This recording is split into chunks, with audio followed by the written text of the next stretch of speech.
ನಮಸ್ತೆ ಎಜಿ ನ್ಯೂಸ್ಗೆ ಸ್ವಾಗತ.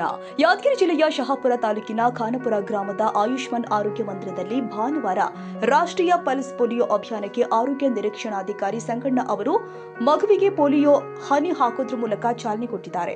ಈ ಸಂದರ್ಭದಲ್ಲಿ ಮಾತನಾಡಿದ ಅವರು, ಭಾರತವು ವಿಶ್ವ ಆರೋಗ್ಯ ಸಂಸ್ಥೆ ಮಾನದಂಡಗಳ ಪ್ರಕಾರ ಪೋಲಿಯೋ ಮುಕ್ತ ರಾಷ್ಟ್ರವಾಗಿ ಘೋಷಣೆಯಾಗಿದ್ದು, ಪೋಲಿಯೋ ವೈರಸ್ ಮರುಕಳಿಸದಂತೆ ತಡೆಯಲು ಹಾಗೂ ಮಕ್ಕಳಲ್ಲಿ ರೋಗ ನಿರೋಧಕ ಶಕ್ತಿಯನ್ನು ಹೆಚ್ಚಿಸಲು ಕೇಂದ್ರ ಹಾಗೂ ರಾಜ್ಯ ಸರ್ಕಾರಗಳು ಕಾಲಕಾಲಕ್ಕೆ ಪಲ್ಸ್ ಪೋಲಿಯೋ ಅಭಿಯಾನವನ್ನ ನಡೆಸ್ತಾ ಇದೆ ಎಂದಿದ್ದಾರೆ. ಹುಟ್ಟಿದ ಮಗುವಿನಿಂದ 5 ವರ್ಷದೊಳಗಿನ ಎಲ್ಲಾ ಮಕ್ಕಳಿಗೂ ಕಡ್ಡಾಯವಾಗಿ ಪೋಲಿಯೋ ಹನಿ ಹಾಕಿಸಬೇಕು. ಸರ್ಕಾರಿ ಆಸ್ಪತ್ರೆಗಳು, ಆರೋಗ್ಯ ಕೇಂದ್ರಗಳು, ಅಂಗನವಾಡಿ ಕೇಂದ್ರಗಳು ಹಾಗೆಯೇ ವಿಶೇಷ ಲಸಿಕಾ ಬೂತ್ಗಳಲ್ಲಿ ಲಸಿಕೆ ನೀಡಲಾಗ್ತಾ ಇದೆ.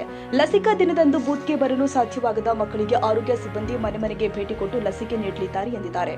ಸಾಮಾನ್ಯ ಲಸಿಕಾ ಕಾರ್ಯಕ್ರಮದ ಅಡಿ ಈಗಾಗಲೇ ಪೋಲಿಯೋ ಹನಿ ಪಡೆದ ಮಕ್ಕಳಿಗೂ ಪಲ್ಸ್ ಪೋಲಿಯೋ ದಿನದಂದು ನೀಡುವ ಹೆಚ್ಚುವರಿ ಡೋಸ್ ರೋಗ ನಿರೋಧಕ ಶಕ್ತಿಯನ್ನ ಮತ್ತಷ್ಟು ಬಲಪಡಿಸುತ್ತೆ ಎಂದಿದ್ದಾರೆ.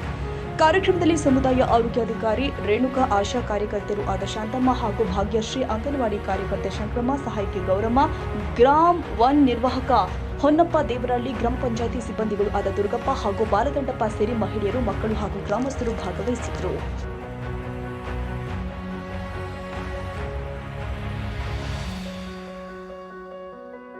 ಕನ್ನಡಿಗರ ಮೆಚ್ಚಿನ ನಿಮ್ಮ ಎಜೆ 24/7 ನ್ಯೂಸ್ ಕನ್ನಡ ವಾಹಿನಿ ಇದೀಗ ಟಿವಿಯಲ್ಲಿ ಲಭ್ಯ.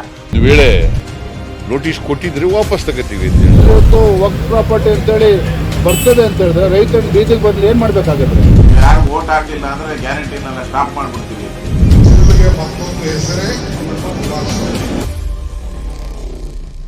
ಕರ್ನಾಟಕ ಮತ್ತು ದೇಶ ವಿದೇಶ 360 ಡಿಗ್ರಿ ಸುದ್ದಿ ಹಾಗೂ ಉತ್ತರ ಕರ್ನಾಟಕ, ಬೆಳಗಾವಿ, ಬಾಗಲಕೋಟೆ, ಧಾರವಾಡ, ಹಾವೇರಿ, ಗದಗ, ಬಿಜಾಪುರ ಜಿಲ್ಲೆಯ ಕ್ಷಣ ಕ್ಷಣದ ವಿವರವನ್ನ ಪಡೆಯುವುದಕ್ಕೆ ಎಜೆ 24/7 ನ್ಯೂಸ್ ಕನ್ನಡ ವಾಹಿನಿಯನ್ನ ಲೈಕ್ ಮಾಡಿ, ವಿಡಿಯೋಗಳನ್ನ ಶೇರ್ ಮಾಡಿ, ಕಮೆಂಟ್ ಮಾಡುವ ಮೂಲಕ ನಮ್ಮ ವಾಹಿನಿಗೆ ಸಹಕಾರ ನೀಡಿ ಮತ್ತು ಚಾನೆಲ್ ಅನ್ನ ಸಬ್ಸ್ಕ್ರೈಬ್ ಮಾಡಿ. ಧನ್ಯವಾದಗಳು.